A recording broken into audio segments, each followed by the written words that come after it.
Hello everyone, welcome to this video. So আজকের এই ভিডিওতে আমি দেখাবো যে কিভাবে আপনি ঘরে বসে আপনার মোবাইল ফোন বা ল্যাপটপ দিয়ে এসএসসি রেজাল্ট দেখতে পারবেন।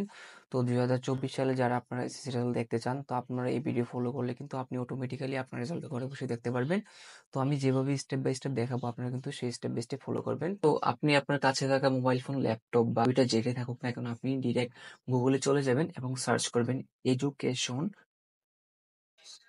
বোর্ড বাংলাদেশ।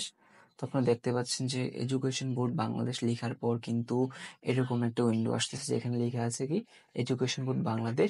আপনারা তারপর ওইটার উপর আবার ক্লিক করবেন। তো এটার উপর ক্লিক করার পর দেখতে পাচ্ছেন যে ministry of education intermediate and secondary education board result. এইটা দেখার জন্য যে ওয়েবসাইটটা, সেটা কিন্তু ফাইনালি আপনার সামনে চলে আসবে এবং আপনি যে তারপর যেটা করবেন, এক্সামিনেশনে ক্লিক করবেন। এক্সামিনেশনে ক্লিক করার পর আপনার এসএসসি দাখিল হয়, দাখিল সিলেক্ট করবেন। যদি ভোকেশনাল হয় ভোকেশনালে ক্লিক করবেন।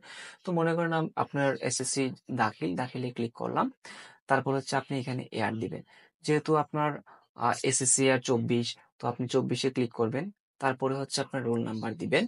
তারপরে হচ্ছে আপনার রেজিস্টার নাম্বার দিবেন। তো আপনারা যখন রোল এবং রেজিস্টার নাম্বার দুইটা দিবেন, খুব সচেতন ভাবে দিবেন, যেহেতু ভুল না হয়। যদি ভুল হয় আপনার রেজাল্ট কিন্তু আসবে না, বারবার ইরর দেখাবে। তো এই দুইটা খুব মনোযোগকারী এবং খুব সচেতন ভাবে দিবেন। তো রুল এবং রেজিস্টার নাম্বারটা খুব সচেতনতার সাথে দিবেন এবং যেন ভুল না হয়। লাস্টলি হচ্ছে দুইটা সংখ্যার যোগফল আসবে। তো দুইটা সংখ্যার যোগফল যে কোনো সংখ্যাই হইতে পারে। আপনার ফোনে যেটা আসে বা ল্যাপটপে যেটা, সেটা দিবেন। দেওয়ার পর সাবমিটে ক্লিক করবেন। তো আমি যেহেতু আপনাদেরকে দেখাচ্ছি, তাই আমি এখানে রোল বা রেজিস্টার নাম্বার দিলাম না। আপনি আপনার রোল রেজিস্টার নাম্বার দিয়ে ক্লিক করবেন এবং অটোমেটিক্যালি আপনার রেজাল্টটা চলে আসবে। তো এই ভিডিওটি এই পর্যন্তই। আল্লাহ হাফেজ।